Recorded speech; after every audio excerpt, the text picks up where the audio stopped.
السلام عليكم. النهارده في حلقه جديده من سيميكولون هتكلم معاكم في 10 تيبس في NPM هيخلوك جامد جدا. انزل بالانترو.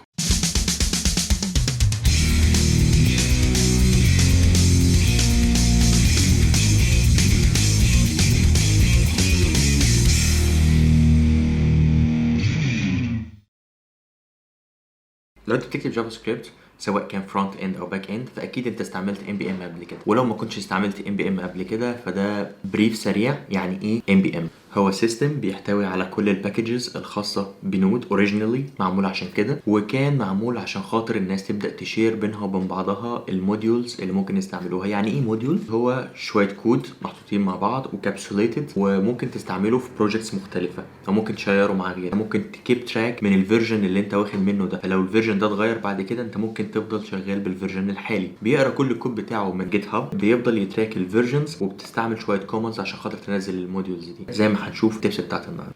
خلينا نبدا مع بعض على طول. زي ما انتم شايفين انا هستعمل التستنج فولدر اللي احنا عملناه المره اللي فاتت وكنا بنستعمله في جيت. اول حاجه هنتكلم فيها النهارده هو هيلب. انت ازاي ممكن توصل لانفورميشن كافيه على كل الباكجز اللي انت عايز تنزلها من NPM. مبدئيا انت لازم يكون عندك نود متسطب، وبالتالي يكون عندك NPM. انا عندي مثلا نود فيرجن 8.5.0، عندي NPM فيرجن 5.6.0. دول تقريبا الليتست او الليتست ستيبل، خلينا نقول كده. هم دول اللي انا هستعملهم النهارده في كل الامثله اللي احنا هنشتغلها مع بعض. فهنفترض ان احنا التستنج فولدر اللي عندنا ده هيكون هو الموديول بتاعنا. كل اللي انا هقوله ان انا عايز اعمل انيشالايز، ومانيش عارف الانيشالايز ده بياخد ايه وايه الاوبشنز اللي انا ممكن اديها له. هو بالظبط كومنتس شبه الكومنتس اللي كنا بنعملها في جيت بس مختلفه شويه في الاسماء. فمثلا هنا هنقول NPM init. انا مش متاكد ان ده بيعمل ايه، فاول حاجه هناخدها النهارده هي الهيلب. هنقول داش اتش هيجيب لي هنا ان init بياخد فورس داش اف داش يس بياخد داش واي.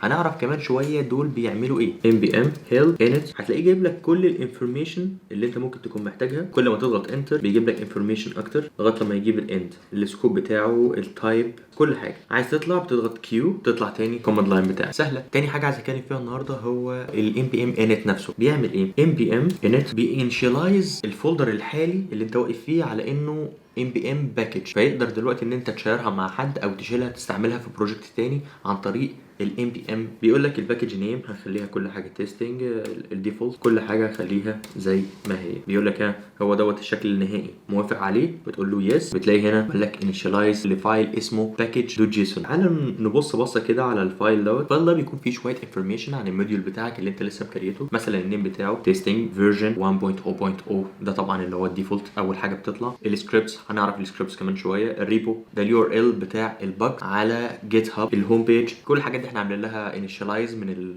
الحلقه اللي فاتت، لو انت عايز تشوفها هتلاقيها موجوده عندك في المكان ده كده احنا بقى عندنا initialization. ايه بقى الجديد النهارده اللي عايز اتكلم فيه؟ ان انت ممكن تعمل شويه ديفولتس فتشتغل عليها. خلينا ندلت الباكج دوت جيسون دوت ونبدا من اول وجديد. هنقول له NPM init داش واي. داش واي ده بياخد الديفولتس اللي انت عامل لها ست، او يحط الديفولتس على طول من غير ما انت تمشي خطوه بخطوه. انتر على طول اتكريت كل الديفولتس المتاح. طيب لو انا دلوقتي عايز اغير شويه ديفولتس من دي، فبعد كده لما اعمل NPM init وانيشالايز كل حاجه يانيشالايز بالديفولتس اللي انا اديتها له. انا هقول له NPM config set init author نيم مدحت داود.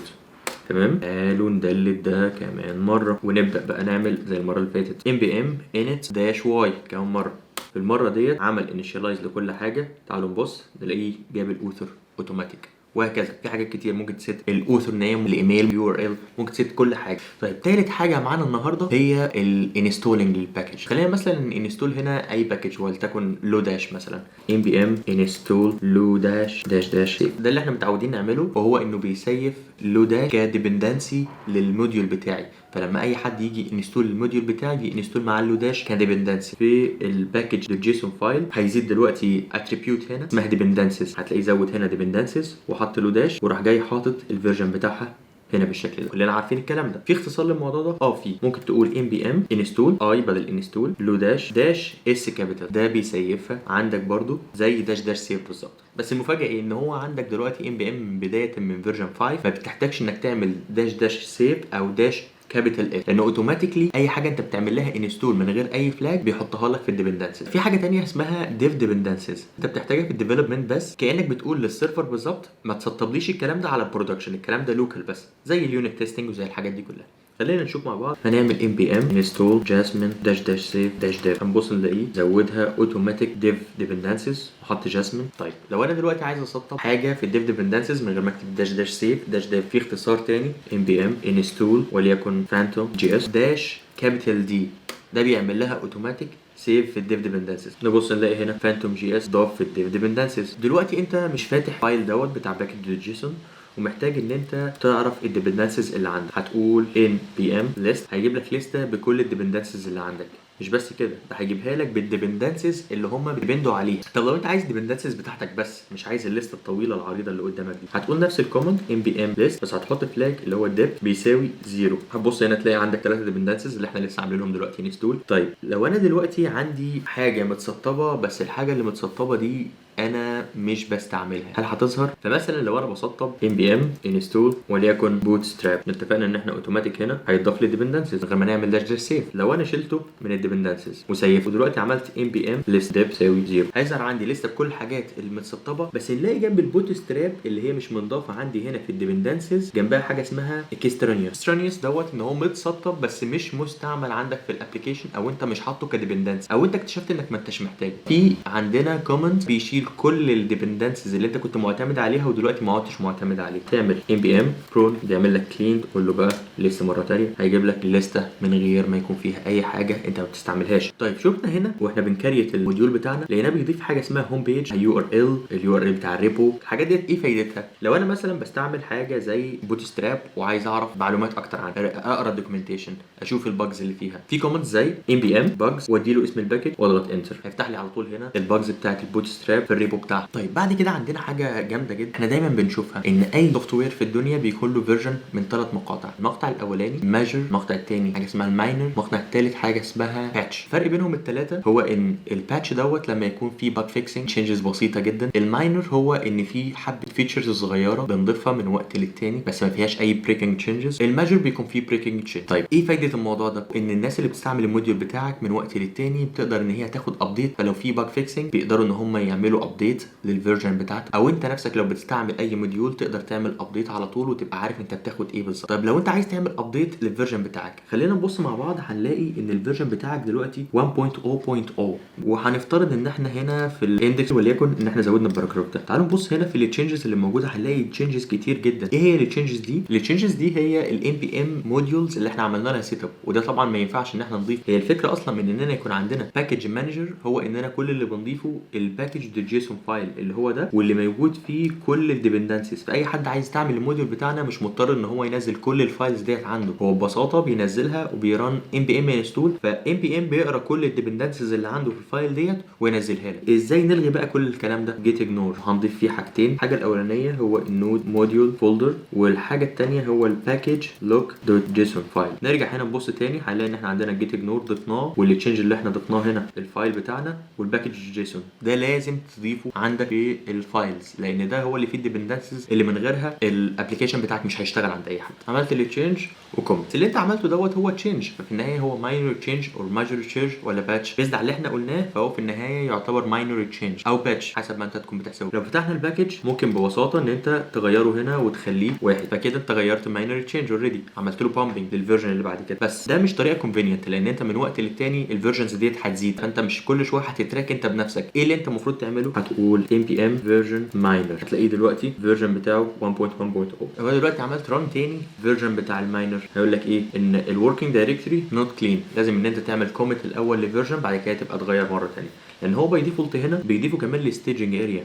بعد ما تعمل له فيرجن بامبنج، وهكذا. انت ممكن تعمل npm version patch هتلاقي الباتش هنا اتغير وهكذا. طيب احنا عملنا دلوقتي انستول، بس احنا بنلاحظ دايما في الباكج.json فايل ان احنا عندنا جنب الفيرجنز زي ما احنا شايفين هنا علامات، مره بتكون العلامه ديت 8 بالعربي ديت، ومره بيكون العلامه بتاعت التيل سحابه دي، ومره بيكون من غير خالص. ايه الفرق ما بينهم هما الثلاثه؟ الفرق ان انت لما تيجي تعمل انستول باي ديفولت عندنا ان انا بحط العلامه شبه ال8 دي دي لانها بتعمل انستولينج للفيرجن لما اجي اعمل ابديت ستارتنج من الفيرجن الحالي لغايه اي فيرجن في ابديت كباتش. فلو اتغير اخر مقطع في الفيرجن ده في اي فيرجن جاي وانا عملت ابديت هيجيب لي لغايه اخر فيرجن في ده، بس ما يجيبليش اي ماينور تشينج. طيب لو انا اخدت دلوقتي اللي هو فيه العلامه بتاعت السحابه دي، ده بيديني سبورت ان انا اخد اي فيرجن جاي ماينور لغايه ماكسيمم، بس ما يجيبليش اي بريكنج تشينج، يعني ما فيش اي تشينج ماجر انا هاخده طول ما انا حاطط في الديبندنسز هنا كده العلامه دي اللي هي التيل. تمام كده. طيب في ناس بقى بيكون عندهم فضول ان هم يستعملوا الليتست فيرجن حتى لو في اي بريكنج تشينج، فما بيستعملوش دي خالص. في اي ابديت هم بياخدوا الليتست بغض النظر ان هو ماينور ماجر باتش. طب انا ازاي اتشينج الموضوع دوت عندي لوكالي بدل ما انا بستعمل على طول اللي هو الباتشز زي ده؟ عايز اي حاجه انزلها يكون انيبل فيه الفيرجن الماينور. اعمل ايه؟ هقول له npm config set save prefix equal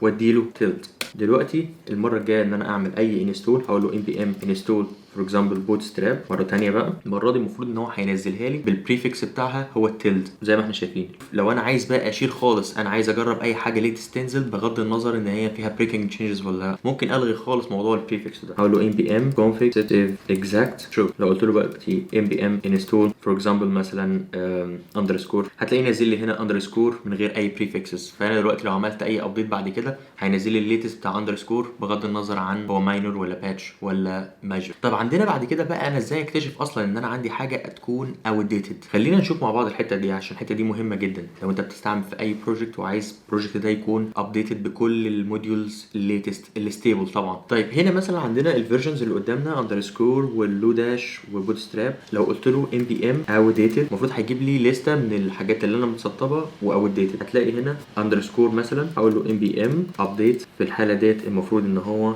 هينستول الليتست فيرجن ويغيرها لي هنا زي ما انتم شايفين. طيب سهل. نيجي بقى للسكريبتس. عندنا هنا في الباكج جيسون حاجه اسمها سكريبتس، هو حاطط تيست باي ديفولت. خلينا نشيل التيست دوت وهنحط مثلا فور اكزامبل بيلد، وهنقول جوه بيلد ديت فور اكزامبل فور ناو يعني هنقول npm install. فدلوقتي لو قلت له ديليت للنود موديولز ورحت جاي عامل npm run واسم السكريبت اللي انا عامله اللي هو build، كل حكايه ان هو بيروح ينده للسكريبت اللي جواه اللي هو زي ما احنا شايفين هنا npm install ويرن كل حاجه. ده مفيد جدا في اننا نعمل كوماندز الكبيره جدا زي لو احنا بنرن سيرفر ولو احنا بنحط باسز بنحط كل حاجه هنا باسماء سكريبتس ونرنها. الجميل جدا هنا اختصارات، مش لازم تكتب npm run كذا. فبتقول مثلا لو سميت اي حاجه start هنستعمل نفس المثال npm install برضو. في حاله انك تسمي السكريبت start بيكون باي ديفولت مربوط على طول على npm start، مش محتاج ان انت تعمل npm run start، وهكذا في تيست npm test npm وهكذا. الموضوع ده مهم جدا. طيب خلينا دلوقتي نتكلم في حاجه تانية. لو انت دلوقتي شغال في بروجكت وبتعمل موديول والموديول ده المفروض بتستعمله في بروجكت تاني عندك، ما انتش محتاج ان انت بقى تعمل بروجكت الموديول وتخلصه وتعمل له بوش على جيت وبعد كده تعمل له ببلش على npm وبعد كده تنزله على البروجكت التاني عشان تستعمله. لا، في حاجه اسمها انك تستعمل الموديول بتاعك في الديفلوبمنت فيز. بتعمل كومنت اسمه npm link، فده بيخلي الموديول بتاعك اللوكال دوت يكون لينكد في الجلوبال سكوب. عندنا في النود فولدر بتاع نود اللي عندك على الجهاز في الجلوبال سكوب ممكن تستعمله على كذا بروجكت. فلما تعمل npm link الموديول بتاعك الحالي بيكون لينكد على الجلوبال سكوب، فتقدر تستعمله في اي بروجكت ثاني من غير ما تعمله import من npm. فلو قلت دلوقتي npm -g يعني global list ده بتساوي 0 هيلست لنا كل الحاجات اللي عندي انا جلوبال بما فيهم تيستنج بتاعنا. نبص هنا نلاقي التيستنج بتاعنا اتسطب وكله تمام، وده الباص بتاعه وادي الفيرجن. اخر حاجه عايز اتكلم فيها النهارده هو انك مش لازم تستعمل موديولز اوتوماتيكلي جايه من npm. انت ممكن تستعمل من اي جيت هاب ريبوستوري. ببساطه هتكتب اليو ار ال بتاع الريبو وليها بريفكس جيت، وممكن تكتب كمان اسم برانش معين. زي ايه؟ خلينا نشوف. زي ما تشوف هنا في الريبو نفسه هو حاطط اليو ار ال جيت بلس وحاطط اليو ار ال بتاع الجيت هاب ريبو. مش بس كده، ده انت ممكن في النهايه تعمل كمان هاش ماستر. هاش ديت بتكون بتمثل البرانش اللي انت بتستعمله. فلو انت عندك اي موديول معين انت عايز تستعمله وتستعمله من برانش معين، لو هو مثلا مش في البرودكشن لسه، ممكن تستعمله بالطريقه دي. تحطه في اليو ار ال بتاعه حاجه شبه كده وتحطها في الديبندنسز بايديك وتعمل لها انستول، فيبقى دلوقتي موجود في الديبندنسز ومن جيت هاب على طول حتى لو هو مش بابلشد اوتوماتيكلي على npm. بسيطه. طيب اخر حاجه بقى معايا في بونص كده انا كنت عامله في الاخر، هو التبايه رقم 11. هو ان انت لو جينا نبص هنا مع بعض وقلنا مثلا npm install وقعدنا نضغط على التاب مفيش حاجه هتحصل زي بقيه الكومنز ان هو اختصارات. ففي حاجه اسمها NPM compilation، انت بتضيفها عندك، تعمل NPM حاجه اسمها compilation وبتحطها في الباش سكريبت بتاعك، باش rc كده. اضاف ببساطه الاوتو كومبليشن بتاع NPM كله. تعمل بس ريلود للباش بتاعك. دلوقتي لو قلت له NPM install تلاقيه الصراحة شغالة معاك. لو قلت له NPM وبتكتب مثلا اول حرفين، تضغط تاب مرتين، يشتغل معاك على طول. بسيطة. هو ده كل اللي كان عندي النهاردة عشان اشيره. لو عجبك الفيديو وحسيت ان هو مفيد ليك او لاي حد، يا ريت تشيره، ما تنساش تعمل لايك، واشوفكم في فيديو جديد. شير واللايك بقى والحاجات ديت مهمة جدا. سلام.